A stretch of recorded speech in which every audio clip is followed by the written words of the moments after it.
तो hello and नमस्कार दोस्तों, कैसे हैं आप सब। तो आज के इस वीडियो में हम लोग पढ़ने वाले हैं एसएससी के PYQ सीरीज शुरू करने वाले हैं। और देखो, इसमें मैं आप लोगों को जीएस के बारे में बताने वाला हूँ। जीएस में देखो, एसएससी सीजीएल 2025 इस साल होने वाला है, लेकिन 2024 में जो एग्जाम हुए थे ना, सीजीएल, सीएचएसएल, सीपीओ, इन सब में जितने भी जीएस के क्वेश्चन आए थे, जो रियल क्वेश्चंस आए थे ना जो आप लोगों के, तो उसमें से मैं आप लोगों को सारे के सारे क्वेश्चंस सॉल्व कराने वाला हूँ। जीएस में जितने भी आए थे ये, तो ये एक पूरी हम सीरीज कवर करने वाले हैं, जिसमें सीजीएल के लगभग लगभग शायद 36 पेपर हुए थे, और हर एक में लगभग क्या, हर एक में 25 क्वेश्चंस आते हैं। तो उन सब को मैं आप लोगों को यहाँ पर समझाने वाला हूँ, बताने वाला हूँ और अच्छी तरीके से एक्सप्लेन करने वाला हूँ, ताकि देखो कई बार प्रीवियस ईयर क्वेश्चंस भी आते हैं, और इसके साथ साथ आप लोगों को ये भी जानने को मिलेगा कि आखिरकार इस बार का पैटर्न कैसा रह सकता है और पिछली बार का पैटर्न किस तरीके से आया था। ठीक है, तो टाइम वेस्ट नहीं करते हैं और सबसे पहले क्वेश्चन की तरफ चलते हैं। देखो, आप लोग यहाँ डेट देख सकते हो, डेट भी है कि 9 तारीख को ये पेपर हुआ था 2024 में, 9/9/2024 को, और पहली शिफ्ट है ये। ठीक है, और ये सीजीएल का है। तो एज इट इज जैसा क्वेश्चन पूछा गया था वैसा भी आप लोगों को बताने वाला हूँ।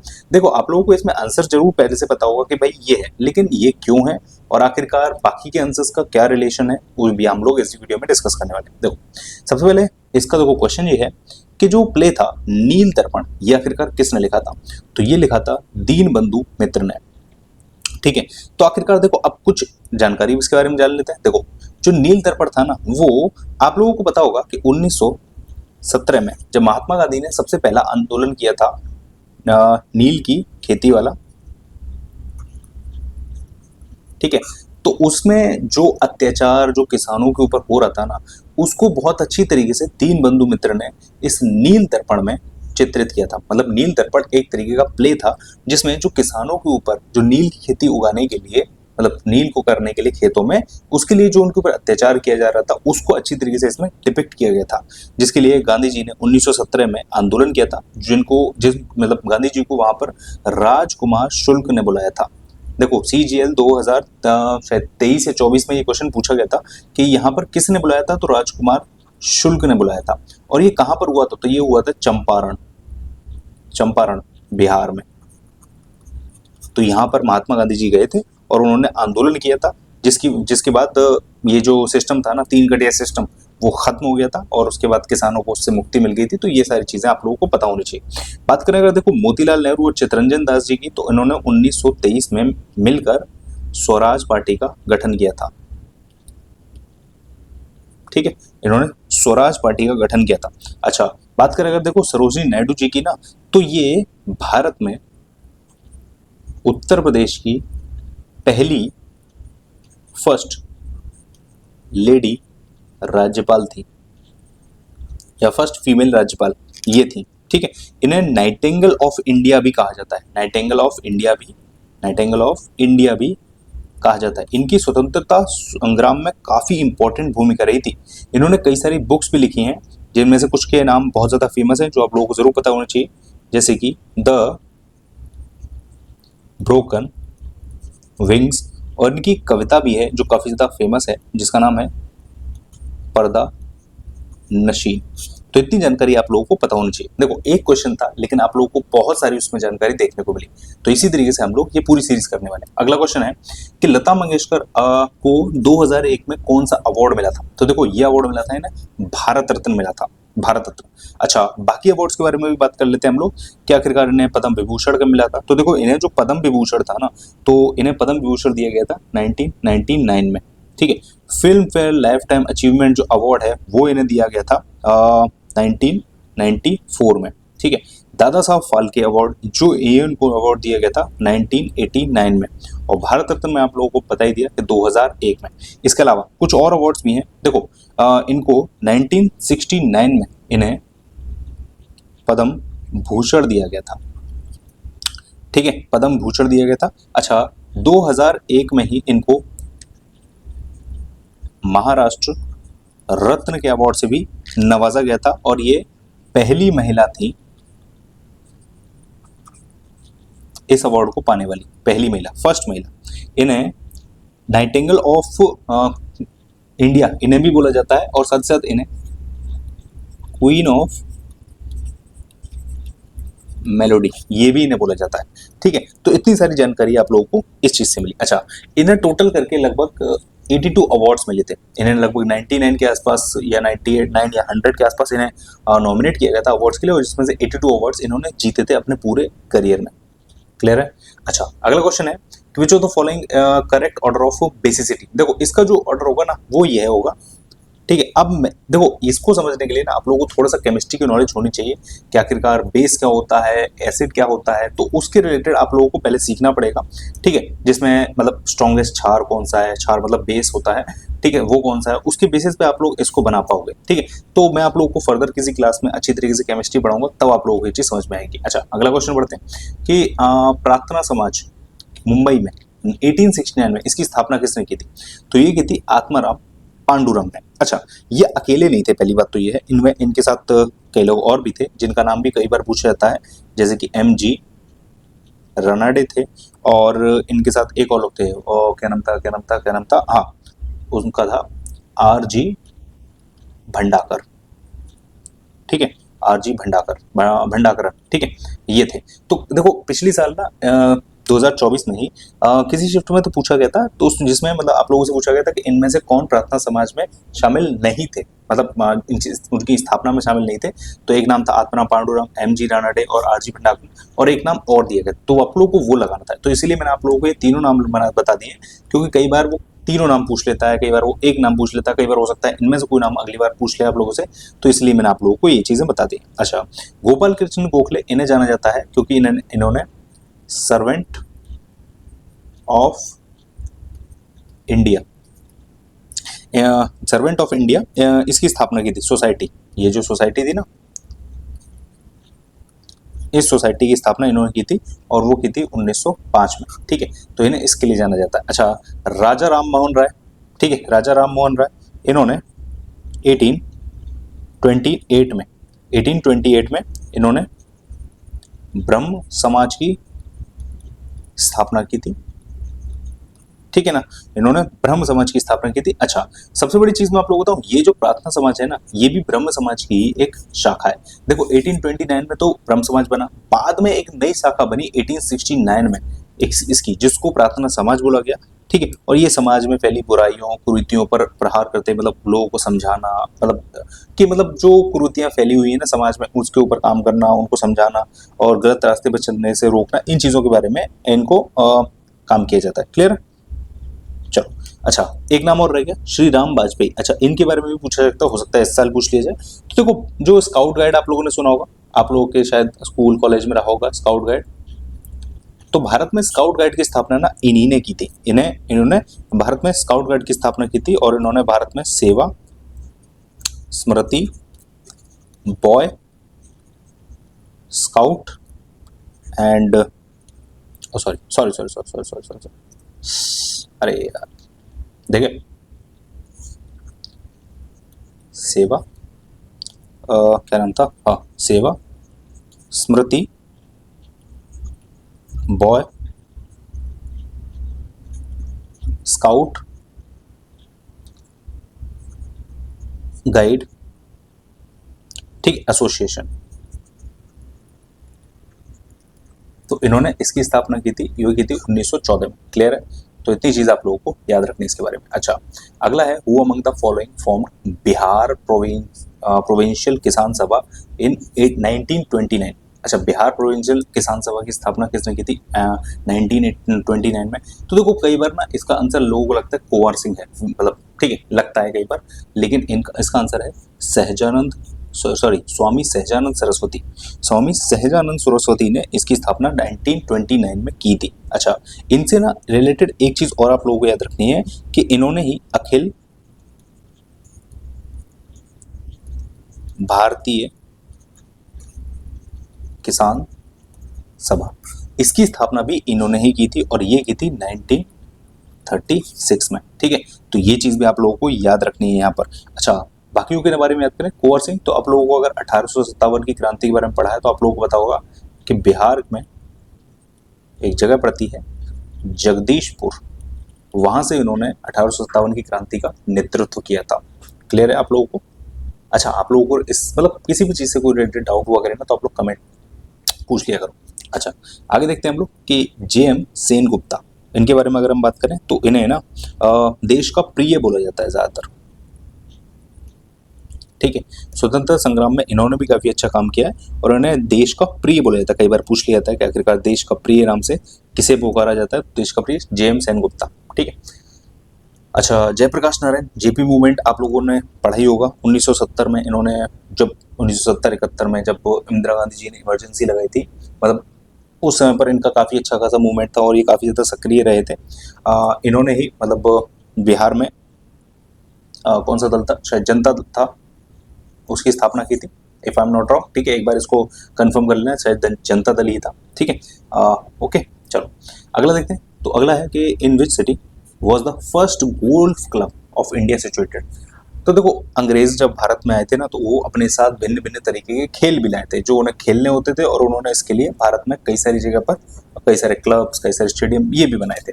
तो कोलकाता में ये बनाया गया था 1829 में, क्लियर।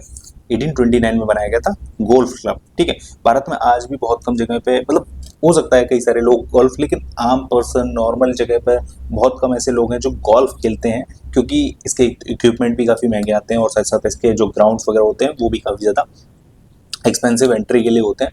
आप में से कितने लोगों ने गोल्फ वगैरह खेला, आप लोग चाहें तो नीचे कमेंट में जरूर बताइएगा। ओके, अगला क्वेश्चन है, 7वां क्वेश्चन है कि ये पूछ रहा है which article has a similar provision to that of article 32 deals with the writ jurisdiction. मतलब देखो, आर्टिकल 32 सुप्रीम कोर्ट को ये पावर देता है कि वो रिट जारी करता है, ठीक है। ये 5 रिट जारी करता है, 5 रिट जारी करता है। वो रिट क्या क्या होती हैं, अगर आप लोगों को नहीं पता तो देखो मैं आप लोगों को बता देता हूँ। जिसमें सबसे पहली रिट जो होती है ना, वो होती है हर्बियस, ओके, और कॉर्पस। दूसरी जो होती है मैंडमस। तीसरी जो होती है, ठीक है, सर्टियोरी, ओके। और अगली जो होती है वो होती है प्रोहिबिशन, ओके। और 5वीं जो होती है ना, वो होती है क्वो, ये ए है, सॉरी ओ है, ठीक है, क्वो वारंटो, क्लियर है। तो देखो, ये 5 रेट आर्टिकल 32 के साथ यूज करके सुप्रीम कोर्ट जारी करता है, लेकिन साथ ही साथ 226 यूज करके जो हाई कोर्ट होता है ना, वो भी ये जारी कर सकता है। हाई कोर्ट हर एक राज्य में होता है, अलग अलग होता है। कुछ जगहों पर, कुछ राज्यों को मिलाकर एक हाई कोर्ट भी है कई सारी जगहों पर, ठीक है, भारत में। तो ये आप लोगों को पता होना चाहिए। तो ये 5 रेट जारी करने के लिए हाई कोर्ट के पास भी पावर होती है, और वो होती है आर्टिकल 226 के तहत, क्लियर है। अच्छा, आर्टिकल 227, 228, 225 ये किस बारे में? तो देखो, आर्टिकल 227 जो है ना, वो जो उच्च न्यायालय यानी कि जो हाई कोर्ट होता है ना, उसको उसके जो क्षेत्र हैं, जो जो भी उसका क्षेत्र है, उसमें कानून बनाने, उसमें अपनी शक्तियों का इस्तेमाल करने, उसकी पावर देता है। आर्टिकल 228 के बारे में बात करें तो कुछ मामलों में डायरेक्ट हाई कोर्ट में सुनवाई का आदेश देता है। मतलब अगर हाई कोर्ट को ऐसा लगता है कि ये जो मामला है ना, वो डायरेक्ट हाई कोर्ट में सुना जाना चाहिए, तो वो डायरेक्ट हाई कोर्ट में सुनने के लिए ये हाई कोर्ट के पास पावर है आर्टिकल 228 के तहत। और ओके, 225, अच्छा ये उल्टा हो गया, सॉरी सॉरी सॉरी सॉरी, एक सेकंड ना। 225 में ये है कि 225 में ये पावर है कि वो अपने क्षेत्र में अपनी शक्तियों का इस्तेमाल कर सकता है, कानून बना सकता है उस तरीके से। और आर्टिकल 227 में ये कहा गया है कि जो हाई कोर्ट है ना, वो अपने एरिया में, जैसे अगर मैं बात करूँ उत्तर प्रदेश में, तो उत्तर प्रदेश में जो हाई कोर्ट है, ठीक है ना, इलाहाबाद में है, इलाहाबाद में हाई कोर्ट है। तो इलाहाबाद हाई कोर्ट ना, अगर पूरे उत्तर प्रदेश में जितनी भी न्यायालय हैं, जितने भी सेशन कोर्ट्स हैं, ठीक है, छोटे कोर्ट्स हैं, जो भी कोर्ट्स हैं, उसमें सबसे बड़ा यही होगा, और इसका फैसला पूरे मतलब राज्य में जितने भी है ना, उन सबको मानना होगा। तो क्लियर है, ये चीज यहाँ पर, ये चीज बोलता है हमारा आर्टिकल, क्लियर। तो ये आर्टिकल्स आप लोगों को पता चल गए, ठीक है। चलो आगे बढ़ते हैं, अगला question, question number 8, Mahendra Varman one the ruler of, ये किस डायनेस्टी के रूलर थे? तो ये पल्लव डायनेस्टी के रूलर थे, पल्लव डायनेस्टी। अच्छा, पल्लव डायनेस्टी के बारे में थोड़ा सा आप लोग याद रखना कि इनकी जो राजधानी थी ना, वो कांची थी। इनके जो संस्थापक थे वो थे सिंह विष्णु, ठीक है, सिंह विष्णु थे। अच्छा, इनके बारे में और अगर हम बात करें तो इनमें कई सारे महानतम राजा थे, ठीक है, जैसे सिंह विष्णु हो गए, महेंद्र वर्मन वन, ये तो हो ही गए, ठीक है ना। इसके वाला नरसिंह वर्मन थे, ठीक है, इसमें 1 और 2 थे। तो इस तरीके से ये काफी मतलब थे, ठीक है। नरसिंह वर्मन वन ही इन्होंने वातापी कोंड की उपाधि धारण की थी, ठीक है ना। तो कई सारी चीजें हैं। अच्छा, पांडे के बारे में बात करें, पांडे वंश के बारे में बात करें तो पांडे वंश की जो क्या बोलते हैं, ठीक है, ठीक है, पांड्य वंश, ओके, और चोल वंश और चालुक्य वंश। अच्छा, पांड्य वंश के संस्थापक कौन थे? छोड़ो, अभी मेरे को याद नहीं आ रहा, ठीक है, चोल वंश से शुरू करते हैं। तो देखो, चोल वंश के जो संस्थापक थे ना, वो थे विजयालय, ठीक है, और इनकी जो राजधानी थी ना, वो थी तंजौर, ठीक है। चालुक्य के थे पुलकेशिन वन। अच्छा, ठीक है, पांड्य वंश के कौन थे? आप लोगों को अगर याद आता तो आप लोग कमेंट में जरूर बताइएगा, मेरे को याद आता तो मैं आप लोगों को बताता हूँ भाई अगले क्वेश्चन पे। क्लियर, चलो आगे बढ़ते हैं। नेक्स्ट क्वेश्चन अगला दिया है कि what challenge does foreign investment often face in India. मतलब यह है कि जो भी मतलब सॉरी, कोई भी संस्थान या कोई भी कंपनी अगर भारत में निवेश करने के लिए आती है तो उसे क्या क्या एक तरीके से कह सकते हो कि प्रॉब्लम्स फेस करनी पड़ सकती हैं। देखो, एक्सेसिव फॉरेन कंपटीशन, ऐसा तो नहीं है कि बहुत सारी कंपनियां लाइन लगा के बैठी हैं कि भाई भारत में ही निवेश करना, भारत में निवेश करना, तो ये तो चैलेंज बहुत बड़ा है नहीं, ठीक है। अच्छा, लैक ऑफ स्किल्ड लेबर, ये बहुत बड़ा चैलेंज नहीं है, भारत में बहुत सारी स्किल्ड लेबर मौजूद है। अच्छा, लैक ऑफ कस्टमर बेस, ऐसा तो नहीं है, भारत की जनसंख्या सबसे ज्यादा है दुनिया में, तो कस्टमर बेस का तो सवाल ही नहीं उठता। अगला है इनकंसिस्टेंट रेगुलेटरी एनवायरनमेंट। अच्छा, देखो, बहुत सारी विदेशी कंपनियों का कहना ये है कि यहाँ पर वो एनवायरनमेंट नहीं मिल पाता है उन्हें, कई सारी चीजें होती हैं कुछ, मतलब जमीन को लेकर या कभी फैक्ट्रीज लगाकर, लॉज के थ्रू, सरकारों से काफी सारी दिक्कतें होती है, तो उन चीजों के बारे में बताया गया कि ये फॉरेन इन्वेस्टमेंट्स को ये चीजें फेस करनी पड़ती हैं भारत में। अगला है, ठीक है, अगला क्वेश्चन 10वां, यूनियन मिनिस्टर ऑफ स्टेट कौन थे? देखो, ये है जुलाई 2023 में पूछा गया, तो ये मैं कहूंगा कि करंट अफेयर से रिलेटेड सवाल है, तो इसमें बहुत ज्यादा हम जोर नहीं देते, ठीक है। इसके जो आंसर थे वो था जितेंद्र सिंह।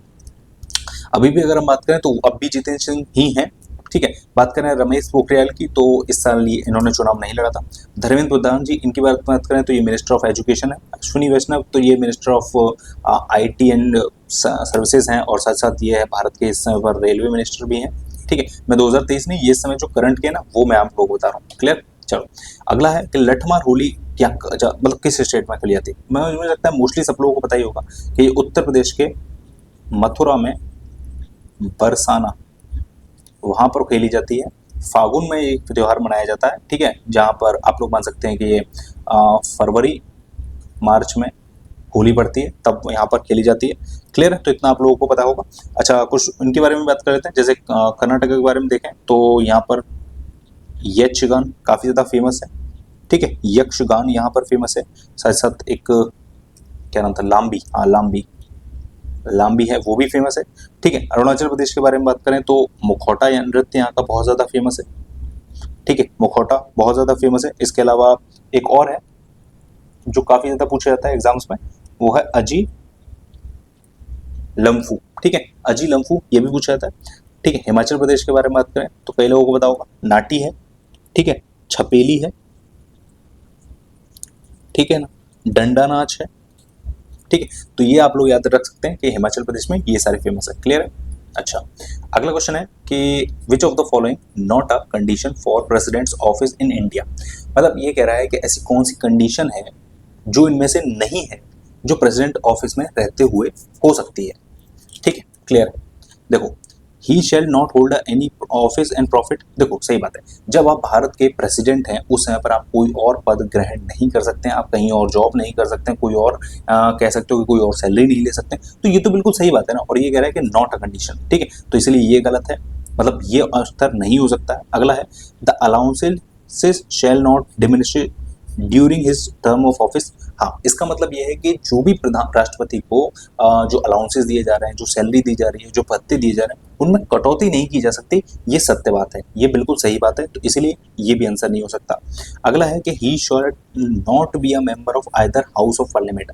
देखियो, ये भी बात सही है, क्योंकि देखो, जो प्रेसिडेंट होता है ना, जो प्रेसिडेंट होता है भारत का, ठीक है, भारत का जो प्रेसिडेंट होता है वो ना तो लोकसभा का मेंबर होता है और ना ही वो राज्यसभा का मेंबर होता है। क्लियर, तो इन दोनों में से किसी का भी मेंबर नहीं होता है। क्लियर, तो इसके बाद देखो, यही ऑप्शन बता तो इसीलिए सही हो जाएगा। अगला ये जो दिया है ना, ये दिया he shall not be entitle without payment और रेंट यूज और बेनिफिशियली। तो देखो, ये आंसर नहीं हो सकता। इसका मतलब ये है कि ये मतलब जो एक तरीके से कह सकते हो कि जो जो उसका ऑफिशियल है ना, वहां पर जो रेंट वगैरह है वो चीजें, तो इसके बारे में ऐसा कुछ नहीं, ठीक है। क्लियर है, तो इसलिए ये आंसर हो गया। अगला है कि which Indian among the following his name is the times magazine 100 most influencer people. देखो 2021 के बारे में पूछा गया, 2024 में हुआ है, तो इसे क्या कह सकते हैं कोई पता नहीं है, मतलब क्या ही कह सकते हैं इसको। इसका आंसर नरेंद्र मोदी है। करंट अफेयर भी नहीं कह सकते, स्ट्रैटेजी के नहीं कह सकते, पता नहीं क्या कह सकते हैं। ऐसे कुछ भी पूछ लेता है, मतलब 2024 के पेपर में 2021 का पूछ रहा है, ठीक है।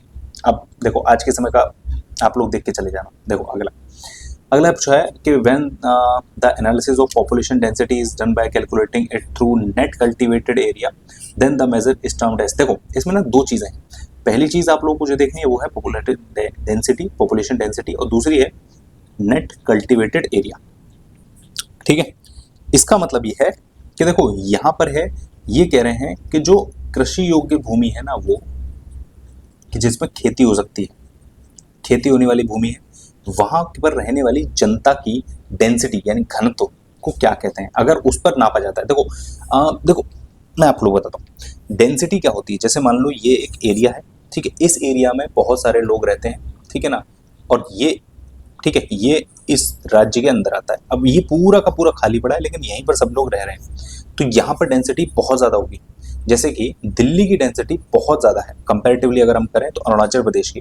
अरुणाचल प्रदेश एरिया में ज़रूर बड़ा है, लेकिन दिल्ली छोटा है एरिया में, लेकिन अरुणाचल प्रदेश में कम लोग रहते हैं, लेकिन दिल्ली में बहुत ज़्यादा लोग रहते हैं, तो इसीलिए दिल्ली में पॉपुलेशन डेंसिटी बहुत ज़्यादा है। अगर आप लोगों को नहीं पता तो देखो सबसे ज़्यादा जो भी मतलब अगर केंद्र शासित प्रदेश में देखें यूनियन टेरिटरीज में, तो सबसे ज़्यादा पॉपुलेशन डेंसिटी दिल्ली की ही है। क्लियर है आप लोगों को?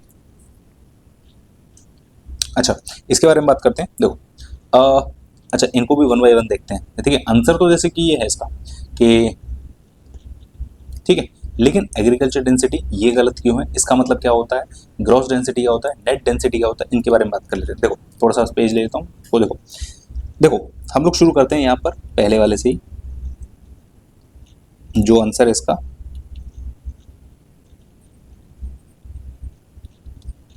ठीक है, साइकोलॉजिकल डेंसिटी। देखो इसका देखो बेस ले लेते हैं कि आखिरकार बेस क्या है, किस बेस पर नापी जाती है। तो देखो ये जो बेस होता है ना, वो होता है नेट कल्टीवेटेड एरिया, यानी कि शुद्ध कृषि योग्य भूमि जिस पर खेती की जा सकती है वो भूमि। अब देखो ये दिखाता है कि यहाँ पर प्रति हेक्टेयर में कितनी, प्रति हेक्टेयर में कृषि योग्य भूमि पर कितने लोग निर्भर हैं। मतलब कि मान लो प्रति हेक्टेयर में कृषि योग्य भूमि पर कितने लोग निर्भर हैं। क्लियर है? तो यहां पर ये चीज ये दिखाता है, तो जब ये चीज नापी जाएगी तो उसको बोला जाएगा ये, ठीक है, साइकोलॉजिकल डेंसिटी। अच्छा अगला होता है कि एग्रीकल्चर वाला, एग्रीकल्चर डेंसिटी। इसके बारे में बात करें तो ये जब नापा जाता है ना, तो इसमें बेस जो होता है ना, वो होता है कि किसानों की संख्या कितनी है, ठीक है। तो इसमें केवल किसानों की संख्या गिना जाता है।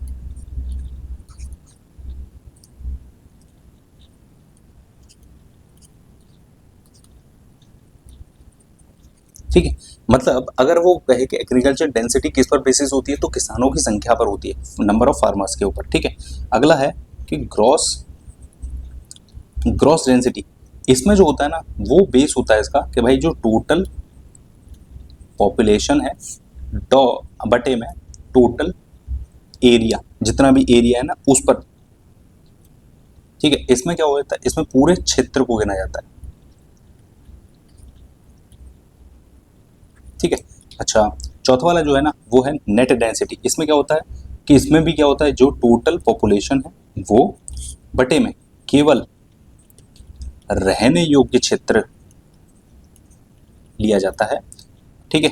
तो ये चारों इस तरीके से गिने जाते हैं। तो जब नेट कल्टीवेटेड एरिया पर गिना जाएगा पॉपुलेशन डेंसिटी, तो उसको बोला जाएगा ये साइकोलॉजिकल डेंसिटी। क्लियर है? चलो उम्मीद करता हूँ आप लोगों को समझ में आ रहा होगा। देखो मोहन वीणा प्लेयर पंडित विश्व मोहन भट्ट, इन्होंने जीता था कौन सा अवार्ड, तो ग्रैमी जीता था इन्होंने 1994 में। क्लियर है?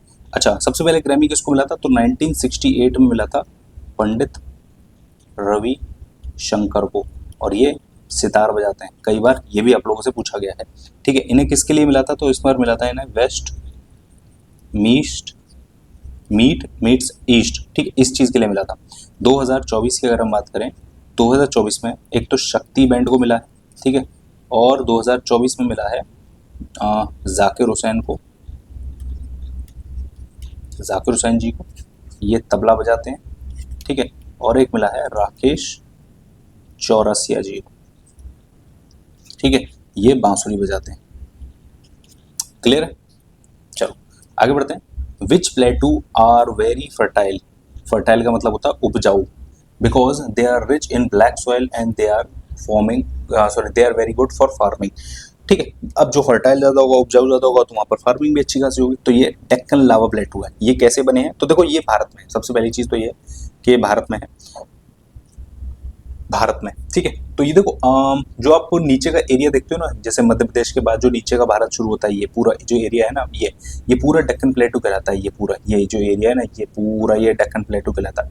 तो यहाँ पर क्या है ना, यहाँ पर बहुत सारे ज्वालामुखी विस्फोट हुए, जिसकी वजह से यहाँ पर बहुत सारी जो कह सकते हो कि जो लावा था वो गिरा, वो ठंडा हुआ। अब ज़मीन में से जब लावा निकलता है तो उसके साथ बहुत सारे मिनरल्स और कई सारी चीज़ें निकलती हैं, तो जिसकी वजह से यहाँ की जो ज़मीन है ना, वो बहुत ज़्यादा फर्टाइल हो गई। लेकिन लावा था तो इसीलिए वो काला हो गया, ठीक है। तो इसीलिए यहाँ पर जो सॉइल पाई जाती है ना, उसे बोला जाता है काली मिट्टी, ब्लैक सॉइल, ठीक है, जो कपास, मूंगफली, इन खेतियों के लिए काफ़ी ज़्यादा अच्छी रहती है, ठीक है। और कई बार आप लोग देखोगे ना कि जितने भी भूकंप भारत में आते हैं वो नॉर्थ इंडिया में ज़्यादा आते हैं, जैसे हिमालय, हिमाचल, ठीक है, जम्मू कश्मीर, दिल्ली, यहाँ रीजन में ज़्यादा आएंगे शायद, ठीक है। ईस्ट में आ जाएंगे कोलकाता वगैरह में, इधर की तरफ, वेस्ट में आ जाएंगे गुजरात, भुज वगैरह में। लेकिन साउथ में बहुत कम भूकंप आप लोगों को देखने को मिलेंगे, क्योंकि जब लावा फटा, बहुत सारी चट्टानें, तो ये जो एरिया है ना, ये काफ़ी ज़्यादा ऊपर उठ गया है, ठीक है ना, ये थोड़ा सा ऊपर उठा हुआ है, और जिसकी वजह से मतलब प्लेटू बन गया है पूरी तरीके से। मतलब बहुत सारी जब मिट्टी जमा हो गई है ना, तो वो काफ़ी ज़्यादा भारी भी हो गई है, तो बहुत छोटे मोटे जितने भी भूकंप आते हैं ना, वो नीचे ही रुक जाते हैं, वो ऊपर तक आ ही नहीं पाते। क्लियर है? अच्छा, अफ्रीकन प्लेटू ये अफ्रीका में है, ठीक है ना। ओके, इथोपियन प्लेटू ये इथोपिया में, और ये कंटका प्लेटू ऐसी कोई जगह नहीं है वैसे, ठीक है। चलो अगला है कि जो इनकरेक्ट कौन सा है, जो ग्रेड ऑफ ऑर्गेनाइजेशन को एग्जांपल को बताए। देखो, ग्रेड ऑफ ऑर्गेनाइजेशन होता है कोई भी ऑर्गेनाइजेशन जिसमें ग्रेड के बारे में बात की जा रही है। यहाँ पर जो बात की जा रही है ना, ये तुम्हारा आप लोगों का बायोलॉजी के कॉन्टेक्स्ट में है, ठीक है। अच्छा, अगर हम बात करें, देखो इसमें से ये कह रहा है कि इनकरेक्ट कौन सा है। अब इनकरेक्ट क्यों है, कौन सा है, उसके बारे में बात कर लेते हैं। देखो, यानी कि ये तीन जो होंगे ना, ये करेक्ट होंगे। ये करेक्ट क्यों है वो देख लेते हैं। अच्छा, cellular grade organisation, cellular grade organisation जो होती है ना, उसमें बोला जाता है कि कोशिका, बहुत सारी कोशिकाएं मिलकर एक समूह बना लेती हैं, ठीक है। तो साइसोन इसका एग्जाम्पल है। साइसोन मतलब होता है स्पंज, ठीक है, स्पंज, बहुत सारी कोशिकाएं मिलकर एक स्पंज बना देती हैं, ये आप लोगों को पता होगा। स्पंज एक जलीय जीव, क्लियर। अच्छा, प्रोटोप्लाज्मिक ग्रेड ऑर्गेनाइजेशन, प्रोटोप्लाज्मिक का मतलब होता है एक कोशिकीय जीव, पैरामीशियम एक कोशिकीय जीव होता है, इसलिए ये बिल्कुल सही है।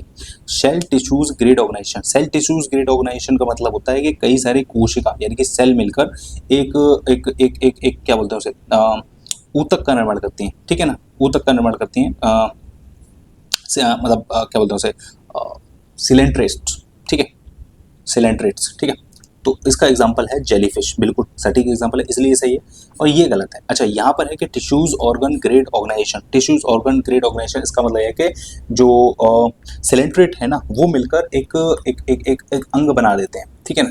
लेकिन यहाँ पर ये जो दिया है ना, ये है कि ये मतलब क्या नाम है इसका, एक तो अजीब अजीब से नाम होते हैं बायोलॉजी में, यूप्लेक्टेला, ये एक तरीके से स्पंज होता है, ठीक है ना, ये भी एक तरीके का स्पंज होता है, लेकिन स्पंज में हम लोगों ने पढ़ा था, तो ये तो सेलुलर ग्रेड ऑर्गेनाइजेशन का है, तो इसलिए यहाँ पर ये गलत है। क्लियर है? चलो ओके।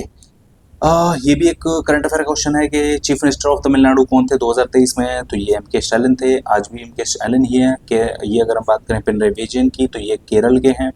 क्लियर है? चलो अगला है कि सबसे ज़्यादा दालें कहाँ पर होती हैं, तो देखो भारत में सबसे ज़्यादा, देखो अगर वर्ल्ड लेवल पर बात करें तो सबसे ज़्यादा दाल जो होती है वो भारत में होती है, और भारत में कहाँ होती है, तो भारत में मध्य प्रदेश में होती है। भारत में जितनी भी दाल होती है उसका लगभग 32% यहीं उगाया जाता है। क्लियर है? चलो नंबर 1 पे तो मध्य प्रदेश है, दूसरे नंबर पर अगर हम बात करें तो दूसरे नंबर पर उत्तर प्रदेश आता है, ठीक है, तीसरे नंबर पर महाराष्ट्र आता है, ठीक है, महाराष्ट्र आता है, नंबर 4 पर राजस्थान आता है, ठीक है, और नंबर 5 पर आता है आप लोगों का कौन सा आता है, आप लोग कमेंट करके बताना, ठीक है, गूगल करना और आप लोग पता कमेंट करके बताना। चलो अगला है कि प्रोजेक्ट टाइगर कब लॉन्च किया गया था, तो प्रोजेक्ट टाइगर 1973 में लॉन्च किया गया था। अब देखो ये एक स्ट्रैटेजी का क्वेश्चन है जो आप लोगों को याद ही करना पड़ेगा। प्रोजेक्ट टाइगर 1973 में क्यों लॉन्च किया गया था, क्योंकि जो टाइगर्स थी ना उसकी पॉपुलेशन बहुत ज़्यादा घट रही थी, तो उनको बचाने के लिए, उनको रोकथाम के लिए ये प्रोजेक्ट शुरू किया गया था। क्लियर। अगला, द हेड ऑफ बीसीसीआई ये कहाँ पर है, तो ये मुंबई में है, तो मुंबई में है। ठीक है। अच्छा, इसकी इस समय पर चेयरमैन कौन है, तो इस समय पर जो चेयरमैन है वो है इसके रॉजर बिन्नी। इससे पहले कौन थे, तो इससे पहले थे सौरव गांगुली। ठीक है। एक क्वेश्चन जो आप लोगों से बन सकता है कि बीसीसीआई के जो सेक्रेटरी थे जय शाह, ठीक है, वो इस समय पर आईसीसी के प्रेसिडेंट बन गए हैं, तो उनकी जगह पर कौन अपॉइंट किया गया था, तो उनके पॉइंट पर देवाजीत शाक्य, किनको अपॉइंट किया गया। ठीक है, ये बीसीसीआई के नए सेक्रेटरी बने। क्लियर। तो ये आप लोग याद रखना है। अच्छा, अगला है कि इनमें से कौन सा ऐसा है जिसमें रेडॉक्स की रिएक्शन नहीं हो रही। अब रेडॉक्स क्या होता है, तो देखो एक होता है ऑक्सीडेशन। ठीक है, एक होता है ऑक्सीडेशन, जिसमें क्या होता है कि ऑक्सीजन प्राप्त कर रहे होते हैं और इलेक्ट्रॉन को खो रहे होते हैं। ठीक है ना, या ऑक्सीडेशन नंबर बढ़ रहा होता है। क्लियर। ओके। और एक होता है रिडक्शन।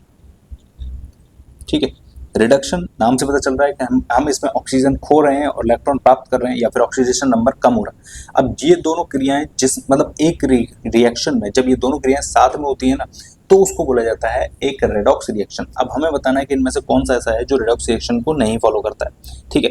अच्छा, अगर हम इसकी बात करें सबसे पहले की, तो ये है डाईहाइड्रोजन मोनोऑक्साइड। डाईहाइड्रोजन मोनोऑक्साइड इसका मतलब है, देखो, डाईहाइड्रोजन मोनो ऑक्साइड। ठीक है, 2H2।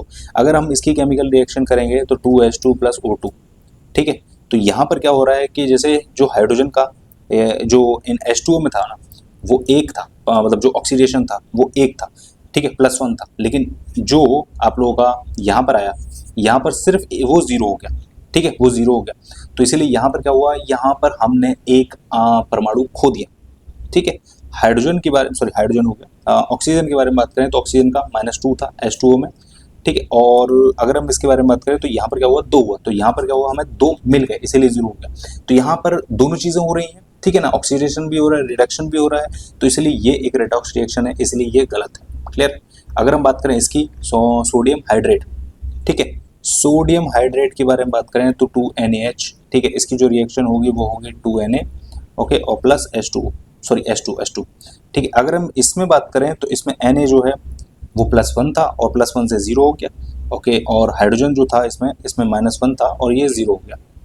ठीक है, ये भी 0 हो गया H2 में। क्लियर। तो यहाँ पर भी दोनों हो रही है, तो इसलिए ये भी रेडॉक्स रिएक्शन है, तो ये तो होगा नहीं। अच्छा, थर्ड वाला अगर हम बात करें potassium permanganate, sorry potassium chloride के बारे में, ठीक है, तो इसके बारे में बात करें तो इसका होगा 2KCl प्लस 3O2। ठीक है, तो यहाँ पर जो है ना क्लोरीन, जो है ना क्लोरीन, इसकी जो है ना वो +5 थी इसमें ऑक्सीडेशन, और इसमें क्या हो गया, इसमें घट गया, इसमें घट गया इन KCl में। अच्छा देखो, कुछ लोगों को ना ये चीज़ समझ में नहीं आ रही, तो उनको थोड़ा सा ना केमिस्ट्री पढ़ना पड़ेगा। ये बेसिक क्लास नहीं है जिसमें आप लोगों को मैं केमिस्ट्री वगैरह पढ़ाऊंगा। ठीक है, बेसिकली मैं आप लोगों को यहाँ पर एक क्वेश्चन सॉल्व करके बता दे रहा हूँ। अगर आप लोगों को समझ में नहीं है तो आप लोग कमेंट करके बता देना, मैं आप लोगों के लिए केमिस्ट्री का लेक्चर लगा दूँगा जिसमें आप लोगों को अच्छे से समझा दूंगा। क्लियर। अच्छा, ऑक्सीजन के बारे में बात करें तो इसमें -2 थी और इसमें जो है ना वो 0 हो जाती, तो इसमें हमने ऑक्सीजन खो दी, सॉरी प्राप्त कर लिया। ठीक है, प्राप्त कर लिया, तो इसलिए इसमें भी रेडॉक्स रिएक्शन है। अच्छा, बचता है ये कैल्शियम कार्बोनेट। कैल्शियम कार्बोनेट के बारे में बात करें तो कैल्शियम कार्बोनेट की होती है CaCO3। ठीक है, इसको जब हम तोड़ेंगे तो ये होता है इसकी रिएक्शन में Ca, अच्छा एक सेकंड, Ca प्लस CO2। ठीक है, तो यहाँ पर ना तो हमें ऑक्सीजन मिल रहा है ना खो रहे हैं, तो इसलिए इसमें कोई भी क्रिया नहीं हो रही है, तो इसलिए ये एक रेडॉक्स रिएक्शन नहीं है, इसलिए इसका आंसर ये सही होगा। क्लियर। अगला, okay, which of the following statement best defines the monoecious. अब मोनोसियस को नाम से पता चल रहा होगा किसी सिंगल वाले में बात हो रही है, मतलब एक कोई सिंगल चीज के बारे में बात हो रही है, सिंगल के बारे में बात हो रही है। ठीक है, मोनोसियस। अच्छा, मोनोसियस क्या होता है कि मोनोसियस एक ऐसा मतलब बायोलॉजी का टर्म है ये, कि एक ऐसा पौधा जिसमें मादा और नर यानी मेल और फीमेल दोनों के जेनेटिक्स, मतलब जो दोनों के रिप्रोडक्शन ऑर्गन मौजूद होते हैं ना एक ही पौधे में, उसको बोला जाता है ये। ठीक है, ओके, देखो, एंड्रोइकम इसका मतलब होता है मेल ऑर्गन। ठीक है, और गाइनोसियम इसका मतलब होता है फीमेल ऑर्गन। तो देखो ये कह रहा है फ्लावर विद बोथ, जिसमें मेल और फीमेल दोनों के होंगे, उसे बोला जाता है मोनोसियस, बिल्कुल उसे ही बोला जाता है। देखो ये कह रहा है जो ये क्यों गलत है वो देख लेते हैं। तो देखो ये कह रहा है कि जेनोसियम है ओनली, जेनेसियम ओनली यानी फीमेल का होगा, उसको मोनोसियस बोल देंगे, बिल्कुल नहीं बोलेंगे। ये एंड्रोसियम मतलब मेल का होता है तो उसको भी नहीं बोलेंगे। अच्छा ये डेथिकेसियस ये क्या होता है, ठीक है। तो इसका मतलब होता है, मतलब ये भी एक टर्म है कि इसमें क्या होता है कि ये एक थोड़ा सा डिफिकल्टी मतलब कह सकते हैं कि यहाँ पर बोल सकते हैं कि इसमें ना दो एंथल होते हैं, एंथर होते हैं, मेल से रिलेटेड होता है, मेल से रिलेटेड होता है, ठीक है ना। इसमें मतलब थोड़ा सा मतलब कॉम्प्लिकेटेड चीज़ें हैं।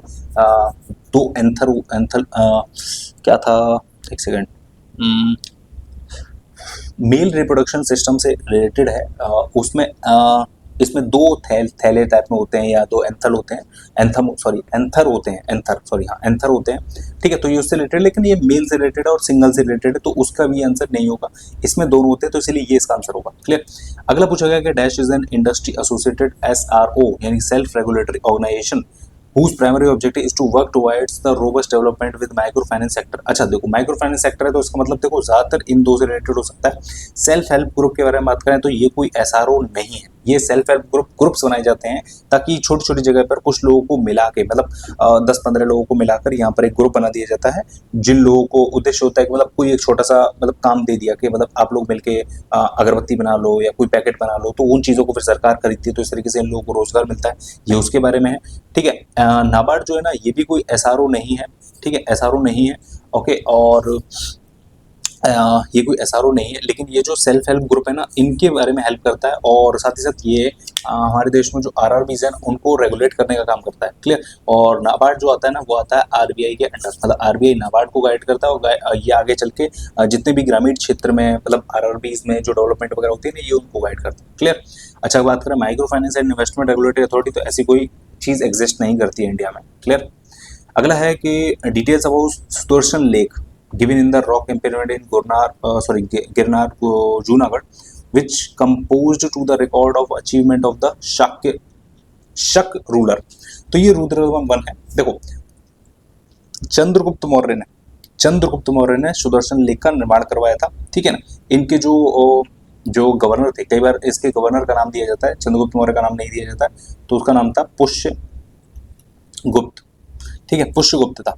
तो इन्होंने ये लेक बनवाई थी, लेकिन बाद में रुद्रदमन वन ने इसका जीर्णोद्धार और इसका मतलब पूरी तरीके से कायाकल्प मतलब फिर से इसको ठीक करवाया था, मतलब एक तरीके से, क्योंकि ये काफ़ी ज़्यादा इंपॉर्टेंट थी सिंचाई वगैरह से साथ साथ धार्मिक तरीके से भी, तो इस चीज़ के लिए ये काफ़ी ज़्यादा मानी जाती है, ठीक है। अच्छा रुद्रदमन 3, तो देखो जब 1 ने करा दिया तो 3 क्या कराएगा, तो 3 तो ये इसके बाद में है, तो इससे रिलेटेड तो कुछ है नहीं है, ठीक है। अच्छा जस्थाना जो है ना ये रुद्रदमन के पहले के पूर्वज है, मतलब उनके पूर्वज थे, तो इसीलिए उसका भी रिलेटेड कोई नहीं है, ओके। और ये जो मोसिस है ना ये एक इंडो स्थिकियन, ठीक है ना, यहाँ का शासक था, तो इसका इससे भी कोई लेना देना है नहीं, ठीक है। तो इसलिए Rudradaman one is a right answer. तो ये एक शक शासक था। क्लियर। तो देखो ये थे आज के इंपॉर्टेंट 25 सवाल जो पहले पेपर में से मैंने आपको लोगों के लिए। कल हम दूसरे पेपर को डिस्कस करेंगे, तो उम्मीद करता हूँ आप लोगों को वीडियो पसंद आए तो देखो वीडियो को लाइक कर देना और कमेंट करके बताना कि आप लोगों को ये सीरीज कैसी लगी। आगे इसको कंटिन्यू करेंगे, फिर हम लोग मजा आएगा काफ़ी ज़्यादा, आप लोगों को धीरे धीरे बहुत सारी चीज़ सीखने को मिलेंगी। तो उम्मीद करता हूँ वीडियो पसंद आएगी, वीडियो को लाइक और शेयर जरूर कर दीजिएगा ताकि आप लोग और दोस्तों को भी पता चले। थैंक्स फॉर वॉचिंग, मिलते हैं नेक्स्ट वीडियो में।